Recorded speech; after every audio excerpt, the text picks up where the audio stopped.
Valentine's Day is this Sunday. We join Krissy Vann now to learn more about online romantic scams to look out for and the online trend that makes for a greater conversation starter. The dating landscape has changed drastically due to the pandemic. With many of our interactions moving solely online, there may be more creativity needed to create a romantic night together well apart. To share some Zoom date ideas and one of the biggest new online dating trends, dating expert and matchmaker Krystal Walter joins us now. Good morning, Krystal. Good morning. Thanks for having me. Thank you for joining us once again. Now, for many, it will be a cyber Valentine. So how can we make a Zoom date special for the occasion?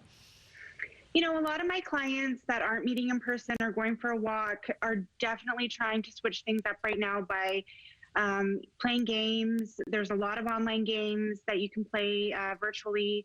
You can cook dinner together. You can do a fitness class together. I definitely feel people need to try and get away from just a traditional FaceTime Zoom date and, you know, make it creative and have a little fun and get dressed up. I love that. And I mean, we are getting now a bit used to this online interaction, so it's nice that there are more options popping up to have that type of fun. How about Valentine's gifts? When is too soon and what are some ideas?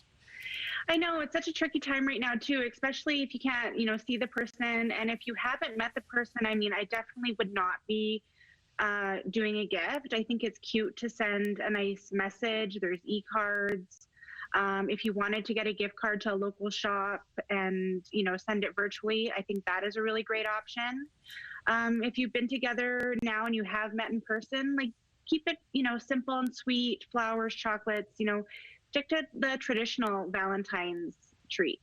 Absolutely, and I know one of the big things, if you haven't met, don't share your address. On that note, I know it's a really popular time for romantic scams, so what should we be watching out for? You know, you definitely really need to be careful with people having feelings so quickly right away, especially if you haven't met.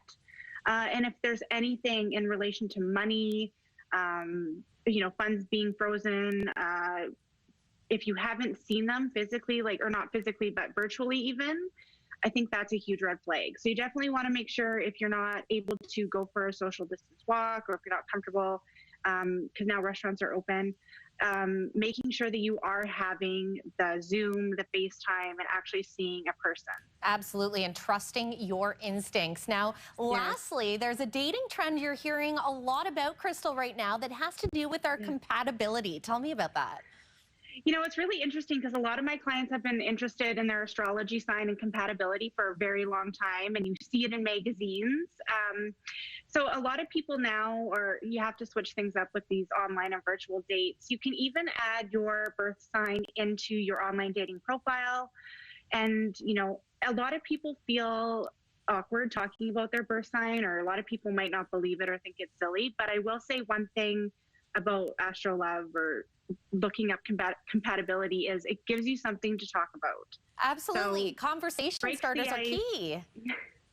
It is, and it's fun. And, you know, a lot of signs have certain traits that are compatible. So it's definitely something to talk about and look into, and, you know, it makes for some fun. Absolutely, and we need a little bit more fun in our lives right now. Krystal Walter, matchmaker, thank you so much for joining us this morning. Thanks. Happy Valentine's.